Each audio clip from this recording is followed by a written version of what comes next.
রাজ্য সমাজ কল্যাণ ও সমাজ শিক্ষা দপ্তরের চরম অব্যবস্থাপনার অভিযোগ উঠেছে। মেলাঘরে একজন শিক্ষিকাকে দিয়ে চালানো হচ্ছে দুটি অঙ্গনওয়াড়ি কেন্দ্র, ফলে ব্যাহত হচ্ছে ছোট ছোট শিশুদের প্রাথমিক শিক্ষা ও পুষ্টি পরিষেবা। ঘটনাটি মেলাঘর থানার অন্তর্গত দশরথবাড়ি এডিসি ভিলেজের মধুচরণ পাড়া এলাকায়। প্রায় 1 কিলোমিটারের মধ্যে রয়েছে দুটি অঙ্গনওয়াড়ি কেন্দ্র, একটি মধুচরণ পাড়ায় এবং অন্যটি পালপাড়ায়। অভিযোগ, গত 4 মাস ধরে বঙ্কবাড়ি অঙ্গনওয়াড়ি কেন্দ্রে কোনো স্থায়ী শিক্ষিকা নেই, ফলে এই কেন্দ্রটি কার্যত শিক্ষিকা শূন্য অবস্থায় চলছে। পরিস্থিতি সামাল দিতে মেলাঘর সিডিপিও অফিসের পক্ষ থেকে পালপাড়া অঙ্গনওয়াড়ি কেন্দ্রের শিক্ষিকা পুষ্পরানী দেবনাথকে অতিরিক্ত দায়িত্ব দেওয়া হয়েছে। কিন্তু একজন শিক্ষিকার পক্ষে একসঙ্গে দুটি কেন্দ্র পরিচালনা করা প্রায় অসম্ভব হয়ে দাঁড়িয়েছে, ফলে পাঠদান ও শিশুদের সার্বিক বিকাশ কার্যক্রম মারাত্মকভাবে ব্যাহত হচ্ছে। একদিকে দপ্তরের নিয়োগ প্রক্রিয়া বিলম্ব, অন্যদিকে শিশুদের ভবিষ্যৎ নিয়ে উদ্বেগ। এই দ্বৈত সমস্যায় জর্জরিত মধুচরণ পাড়া এলাকাবাসীর দাবি, অবিলম্বে বঙ্কবাড়ি অঙ্গনওয়াড়ি কেন্দ্রে স্থায়ী শিক্ষিকা নিয়োগ করে স্বাভাবিক পরিষেবা নিশ্চিত করতে হবে। একদিকে দপ্তরের নিয়োগ প্রক্রিয়া বিলম্ব, অন্যদিকে শিশুদের ভবিষ্যৎ নিয়ে উদ্বেগ।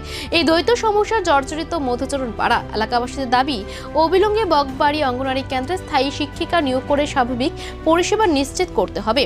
এখন দেখার সংশ্লিষ্ট দপ্তর কত দ্রুত ব্যবস্থা নিয়ে শিশুদের শিক্ষার স্বার্থে এই সমস্যার সমাধান করে। আমার নাম পুষ্পরানী দেবনাথ। এই স্কুলটার কি নাম? পালপাড়া অঙ্গনওয়াড়ি কেন্দ্র। শুনছি আপনি যে দিদিমণি হিসেবে একজন এই স্কুলের দিদিমণি, কিন্তু আপনি দুটো স্কুল চালাচ্ছেন, ব্যাপার কি? আমার অফিস থেকে অর্ডার দিয়ে দিচ্ছে এবং অফিস কপি দিয়ে দিচ্ছে, হেল্পার রোড দিচ্ছে, বঙ্কবাড়ি হেল্পার রোড দিচ্ছে, আলোয়া বেগম আর মহারানী দেববর্মারও চিঠি দিচ্ছে, আমারও দিচ্ছে, অফিস থেকে ডাকাইছে।